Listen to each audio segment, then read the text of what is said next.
कोणत्याही बँकेत तुमचं खातं असेल आणि त्यावर थोडेसे पैसे असतील तर खूप मोठी आनंदाची बातमी. भारतातील तमाम मोठ्या बँकांनी काही नवीन सुविधा चालू केलेल्या आहेत, ज्याचा प्रत्येक खातेधारकाला प्रचंड लाभ मिळणार आहे. ह्या अशा सुविधा आहेत की ज्याच्या माध्यमातून तुमच्या खात्यावर असलेल्या रकमेवर जबरदस्त व्याज तुम्हाला मिळणार आहे.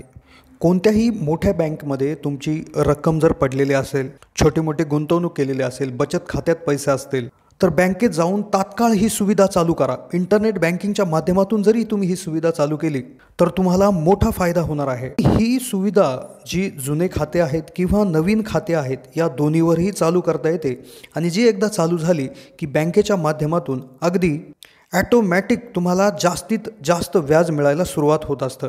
गरज आहे ती फक्त माहिती असण्याची.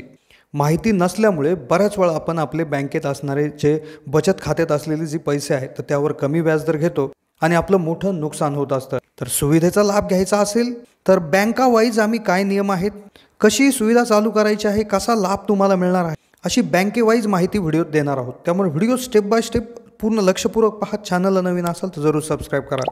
कोणत्याही राष्ट्रीयकृत बँकेत जर खातं असेल तर बँकेच्या या एका नवीन सुविधेमुळे तुम्हाला प्रचंड मोठा लाभ मिळणार आहे. खरंच खूप मोठी आनंदाची बातमी आहे. बचत खात्यात जर तुमची काही रक्कम जर पडलेली असेल तर तिच्यावर आता तुम्हाला जास्तीत जास्त परतावा मिळेल. पूर्वी काय व्हायचं, कुठल्याही एखाद्या बँकेच्या बचत खात्यात आपण पैसे टाकायचो, कारण की बऱ्याच वेळा काय होतं, आपल्याला माहिती आहे की बचत खात्यावर आपल्याला व्याजदर कमी मिळतो, पण बऱ्याच वेळा बचत खात्यातून आपल्याला पाहिजे त्या वेळेला पैसे काढता येतात, कुठलाही दंड त्याच्यामध्ये लागत नाही.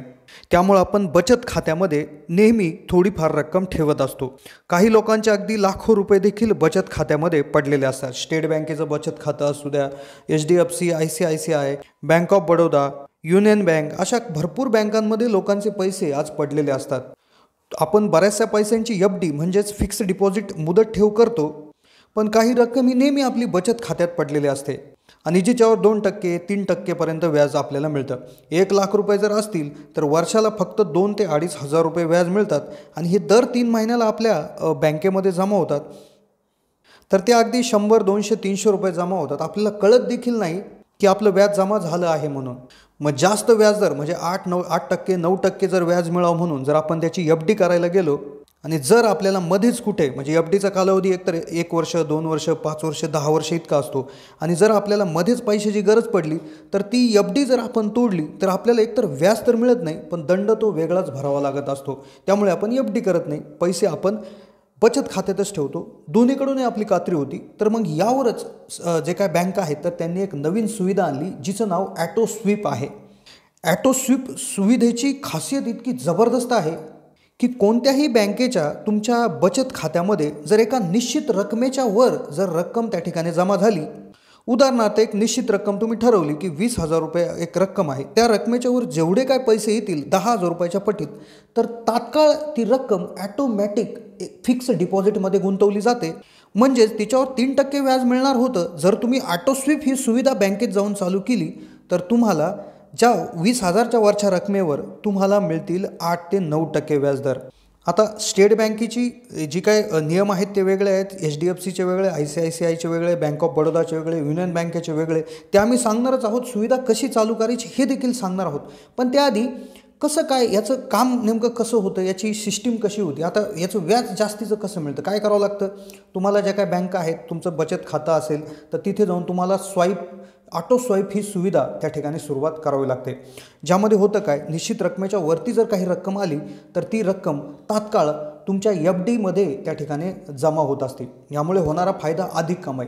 बचत खात्यात जमा झालेली जी काय रक्कम आहे तर त्यावर तुम्हाला जास्त व्याजदर त्या ठिकाणी मिळत असतो. त्याचबरोबर ही जी काय प्रक्रिया आहे ती आपोआप होते. म्हणजे तुम्हाला जाऊन FD करायची गरज नाही आहे. FD म्हणजे तुम्ही एकदा सांगितलं की ऑटो स्वीप चालू करा तर तुमची आपोआप एक निर्धारित रकमेच्या वर थोडी जरी रक्कम आली तर ती रक्कम त्या ठिकाणी तुमच्या FDमध्ये हस्तांतरित होती आणि तिच्यावर जवळपास जे FDचं त्या बँकेचं व्याजदर आहे, जे सेव्हिंग बँकपेक्षा जास्तच असतं, तर ते चालू व्हायला सुरुवात होत असतं. आता तुमच्या मनात प्रश्न येईल की नंतर जर आम्हाला पैशाची गरज पडली तर मग आम्हाला कसं. तर ही फॅसिलिटी दोन्ही बाजूनी फायदेशीर आहे. म्हणजे ॲटोमॅटिक हे तुमचे जास्त झालेले पैसे जसे ती त्या ठिकाणी FDमध्ये हस्तांतरित करीत असतील, तसेच काही कारणास्तव तुम्हाला जर पैशाची रक्कम लागली, तुम्ही जर जो काय निर्धारित रक्कम आहे ती जर कमी झाली, उदाहरणार्थ तुम्ही जाऊन जर पैसे काढले, तर तात्काळ एफ-डीमधलं ती जी काय रक्कम आहे तर ती पूर्णतः भरून ठेवत असते. आता पुढे तुम्हाला समजेलच. आता आपण सगळ्यात आधी पाहू एच-डी-एफ-सीचा काय प्लॅन आहे, त्यानंतर आपण पाहणार आहोत बँक ऑफ बडोदा, नंतर ICICI आणि शेवटी आपण स्टेट बँकेचा याच्यामधला काय नियम आहे काय ते पाहणार आहोत. आता एच-डी-एफ-सी बँक ही चालवली जाते मनी मॅक्झिमाइज नावानं. याच्यामध्ये 1,00,000 रुपयाच्या वरती जी काय रक्कम जमा होईल 25,000 रुपयाच्या पटीत ती तुमची डायरेक्ट जमा होणार आहे, तुमच्या म्हणजे एफ-डीमध्ये तिचं हस्तांतरण होणार आहे. तेच जर खातं महिलेच्या नावावर असेल तर 75,000 रुपयाच्या वरती जी काय रक्कम जमा होईल 25,000 रुपयाच्या पटीत, म्हणजे उदाहरणार्थ 1,00,000 रुपये तुमचे जर बचत खात्यात जमा असतील आणि तुम्ही जर ऑटो स्वीप ही सुविधा चालू केली तर 75,000 रुपये हा बॅलन्स तुमचा तिथे राहील आणि वरचे 25,000 रुपये हे फिक्स डिपॉझिटमध्ये जमा होतील आणि ज्यावर 6%, 7%, 8% जो काय बँकेचा नियम आहे तेवढे व्याजदर लागायला सुरुवात होईल. ते जर लहान मुलांच्या नावावर असेल तर जवळपास 25,000 रुपये रकमेच्या वरती जी काय रक्कम बचत खात्यात जमा असेल 10,000 रुपयाच्या पटीत, तर ती होऊन जाणार फिक्स डिपॉझिटमध्ये आणि ज्यावर व्याजदर 7.15% हे आत्ताच्यानुसार लागणार आहे. दुसरं bank of Baroda. Bank of बडोदामध्ये 50,000 रुपयाच्या वरती जी काय रक्कम जमा होईल 1,000 किंवा 10,000च्या पटीत ती जमा होणार एफ-डीमध्ये, तिला कमीत कमी 181 दिवसाची हे असणार आहे, ज्यावर 6%, 7%, 8% हा व्याजदर त्या ठिकाणी लागेल. आता जर 50,000 रुपये ही तुमची निर्धारित रक्कम आहे, वरची रक्कम एफ-डीत जाणार. 50,000 रुपयाच्या जर तुम्ही जर त्यातून जर पैसे काढले, उदाहरणार्थ तुम्ही त्यातले 40,000 काढले आणि 10,000 राहिले, तर एफ-डीमधून जे काही पैसे आहे ते पूर्ण परत तुमच्या बचत खात्यात येणार आणि तो लगेच तो फंड बॅलन्स होणार, म्हणजे ॲटोमॅटिक दोन्ही बाजूला होतं. आता ICICIमध्ये 10,000 रुपयाच्या वरती, 10,000 रुपयाच्या रकमेच्या वरती 5,000च्या पटीत जी काय रक्कम जमा होईल ती एफ-डीमध्ये ट्रान्सफर होत असते ऑटो स्वीपच्या माध्यमातून. आता स्टेट बँकेचा प्लॅन, भरपूर लोकांचं खातं स्टेट बँकेत आहे. स्टेट बँकेत सेव्हिंग प्लस अकाउंट नावानं ही स्कीम त्या ठिकाणी राबवली जाते.